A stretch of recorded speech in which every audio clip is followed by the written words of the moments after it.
What's going on? This is Bruce Matson, your host of the show, and I'm going to be breaking down the national title game between Ohio State, Alabama, and this is going to be from an NFL draft perspective with a fantasy football twist, getting you ready for dynasty, devy, and rookie drafts.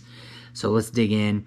This is going to be a quick one since I've already covered a lot of these players multiple times throughout the weeks. If you want to see some of that content, just check my other videos. But first off, Devonta Smith, baller. Heisman Trophy winner. He's got the trophy, got the hardware, and here he caught 12 passes for 215 yards and 3 touchdowns. Showed everything he needed to show and then some in this game. Solidified him as a first-round pick, top 10 guy, easy. He's going to be drafted high. He's going to be drafted high in rookie drafts for Dynasty. There's nothing much more I need to say about him. He's a good player. There's going to be more videos coming out about him all off season, so you want to stay tuned on that.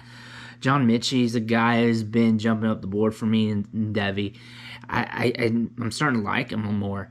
I think he's just going to blossom with this team. He's a guy to keep an eye on. He caught 8 passes for 81 yards. He's a good player, and he's probably going to end up being a first-round pick before it's all said and done. It's just these Alabama receivers, they just keep shelling out.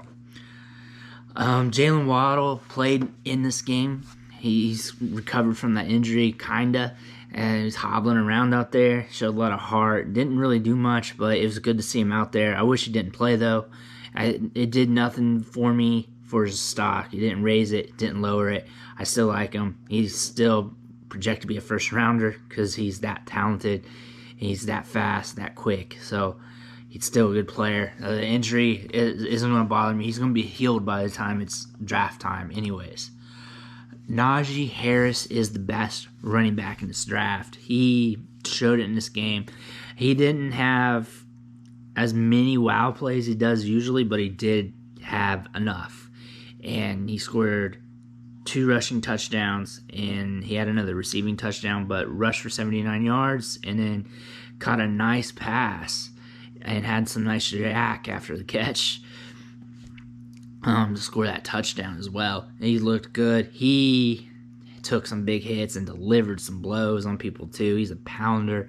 You could definitely see this guy playing for the Steelers. He's a lunch pail type dude, runs over guys. Definitely looks like a cold weather guy as well.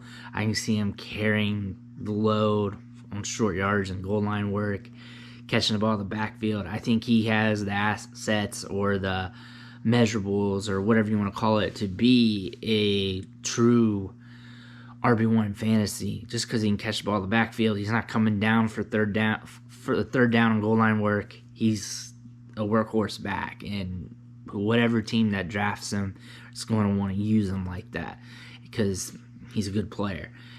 He has size, he has wiggle, and he doesn't have long speed, but he's fast enough, and he's got good vision. So he has everything pretty much that you want for a running back that you're going to be spending a second-round draft pick on. If he goes higher, be a little surprised considering the value of running backs, but he's a good player. So fantasy football terms, he's going to be a first-round pick in dynasty rookie drafts. He's going to be drafted high.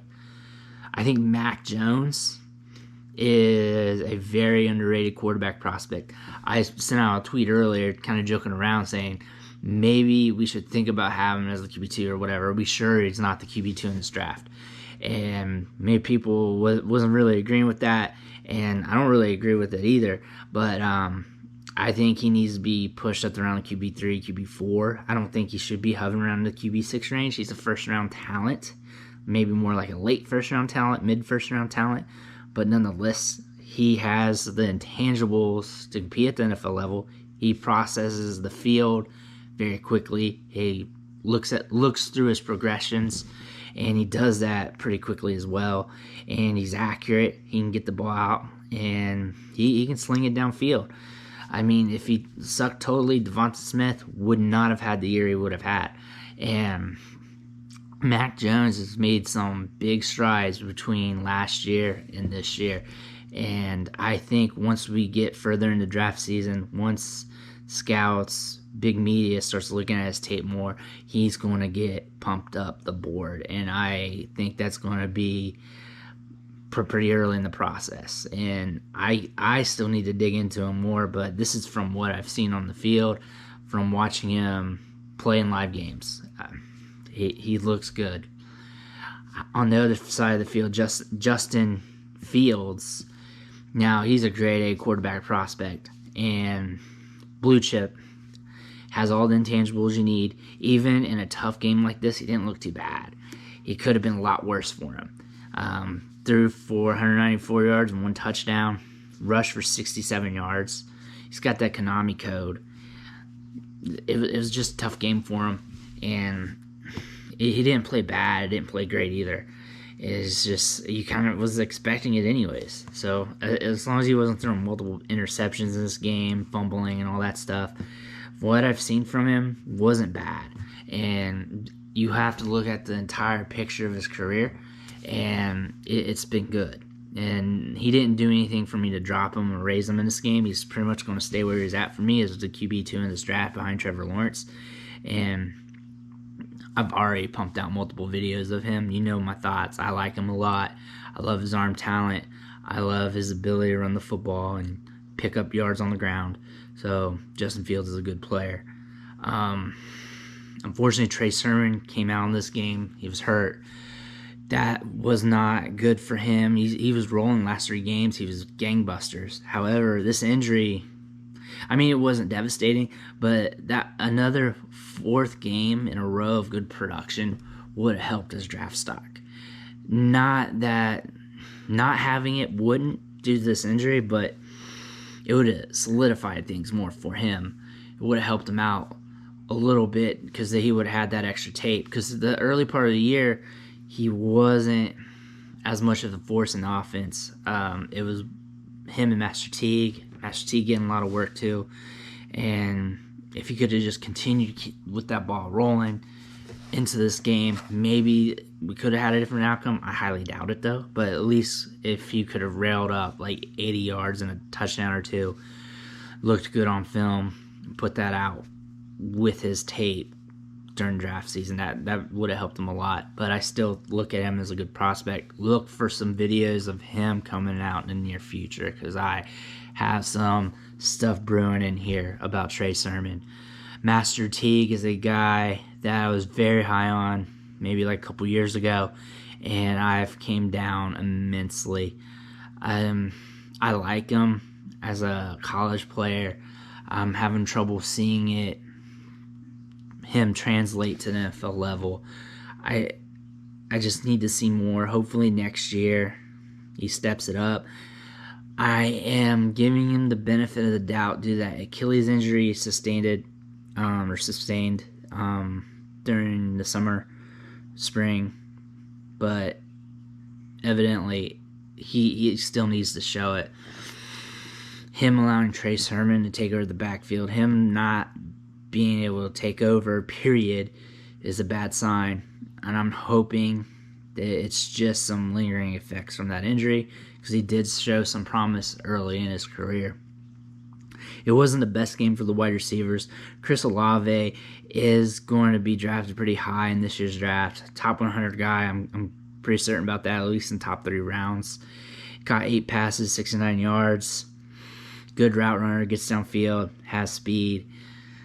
It just wasn't cut out for him. Garrett Wilson is a better wide receiver, though. He did catch a touchdown pass, 3 catches for 50 yards. And he is probably going to be the top wide receivers in the 2022 NFL draft, between him, David Bell, and George Pickens from Georgia. It's just going to be a battle for that spot on next year. But I think Garrett Wilson has a good chance to pull it out and possibly earn a first-round spot, because he is a very good wide receiver.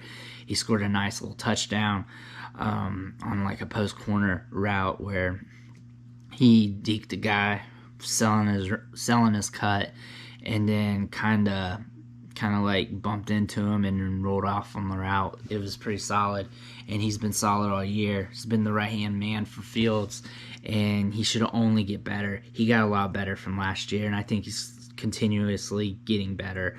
And I like seeing prospects who are on an upward trajectory to their development. Jeremy Ruckert had a nice catch, that one-handed snag. He has been moving up for me too. I'm never really high on tight ends when it comes to fantasy, especially rookies. I usually just take stabs at them in second, third, fourth rounds of rookie drafts. But he's a guy I want to have my eye on. Kyle Pitts is obviously the tight end one, but we just got to see where he goes. What kind of draft capital he gets. Jackson Smith-Njigba almost had a touchdown, and that would have elevated his performance in this game, but he still caught 2 passes for 20 yards. You're going to want to keep an eye out for him next season. He's a very talented freshman, crisp route runner, good hands, quick, sudden. Julian Fleming's been getting a lot of snaps, running some routes. It hasn't materialized to production, but he's another player you want to keep an eye on. And then I want to see if G. Scott can start seeing more snaps next year as well. And overall, my thoughts of this game is Alabama's the better team. Ohio State had a bad game plan defensively. They could not stop Alabama. Alabama came out hot, and they exposed the weaknesses of Ohio State, and they put the pedals in the metal and kept it rolling, and Ohio State didn't have an answer. And there are some personnel reasons why they couldn't stop them, and then a lot of bad play calling, especially on the defensive side of the ball, and then there was some on the offensive side of the ball as well, that really hindered their ability to keep up with Alabama. And I kind of thought that's how this game was going to be played out. So hoping for the best for Ohio State. You can see me with a Ohio State shirt on. I am a Buckeye fan, but kind of figured it. If I had to bet money, I'd figured this game would play out like it did today anyways. Just how much talent's on the offense and defense side of the ball for Alabama, how things usually work out for Ohio State, and Alabama's just one of the better college football teams, programs that we'll see in our lifetime. They're just very solid. Well, that's it for this show. Thank you for watching. If this is something you're interested in, make sure you hit that subscribe so you don't miss my next episode, show, whatever. And then give me that like. Help me out on the algorithm.